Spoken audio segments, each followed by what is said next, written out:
მოსკოვი ადასტურებს მალიში რუსი სამხედროების დაღუპვას, რომლებიც შორეულ სახელმწიფოში ეგრეთ წოდებული სამშვიდობო მისიით არიან ჩასული.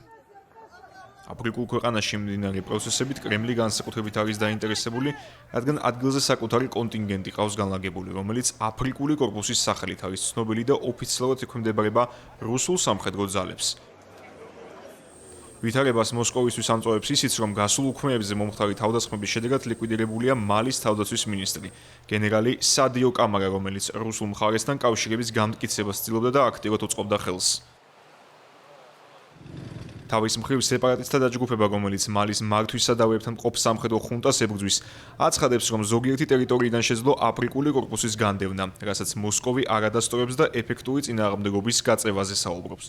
ექსპერტების შეფასებით, აფრიკულ სახელმწიფოში მიმდინარე პროცესების განვითარება განსაკუთრებით საინტერესო იქნება მომდევნო დღეების განმავლობაში, რითაც ფაქტობრივად განისაზღვრება ქვეყნის ბედი და ის დაიმხობა თუ არა სამხედრო ხუნტა.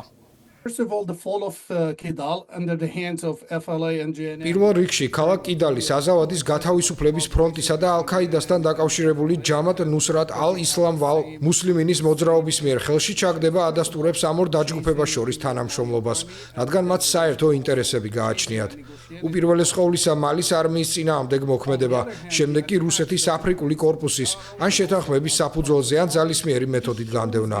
მეორე მხრივ, გაოსა და მალის სხვა ნაწილებში თავდასხმები აჩვენებს დაჯგუფებების შესაძლებლობებს.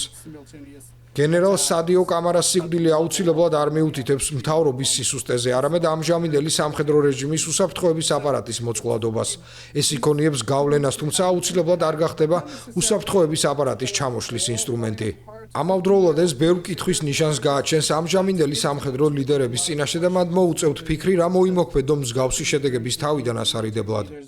What do they need to put in place to avoid similar მალიში მიმდინარე პროცესების შესახებ ღრმა შეშფოთება გამოთქვა გაერომ და მხარეებს კონფლიქტის დაუყოვნებლივ დასრულებისკენ მოუწოდა. ორგანიზაციაში განმარტეს, რომ ქვეყანას ისედაც მწვავე ჰუმანიტარული კრიზისი უდგას, ხოლო სამხედრო ესკალაციამ შესაძლოა მოვლენათა შეუქცევადი განვითარება გამოიწვიოს მთლიან რეგიონში.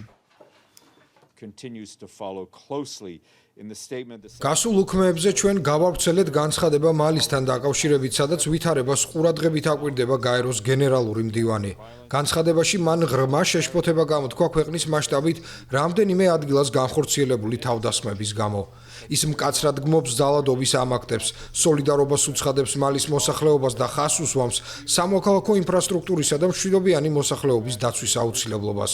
გაეროს გენდივანი გამოდის მოწოდებით უზრუნველყოფილი იყოს კოორდინირებული საერთაშორისო მხარდაჭერა ძალადობრივი ექსტრემიზმისა და ტერორიზმის მზარდი საფრთხეების აღმოსაფხრელად.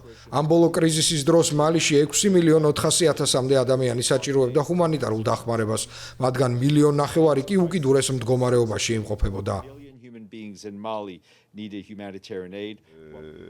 გასულ უქმეებზე მომხდარი შეიარაღებული თავდასხმების შემდეგ ქვეყანაში დაღუპულთა რიცხვი გაიზარდა, თუმცა დაჭიროთა მდგომარეობა გაუმჯობესდა.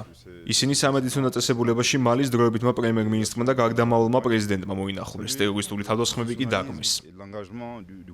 ტერორისტულ დაჯგუფებებთან ალ-ქაიდასა და ისლამურ სახელმწიფოსთან დაკავშირებული მარიონეტული ძალები უკვე წლებია ცდილობენ ხელში ჩაიგდონ მალის მართვის სადავეები. აფრიკული ქვეყნის დასახმარებლად მოსკოვმა ჯერ კერძო სამხედრო კომპანია ვაგნერი გაგზავნა, შემდეგ კი ოფიციალურად განალაგა ქვეყანაში თავდაცვის ძალების დანაყოფები, თუმცა ვითარება თვიდან თვემდე მხოლოდ უარისობისკენ იცვლება.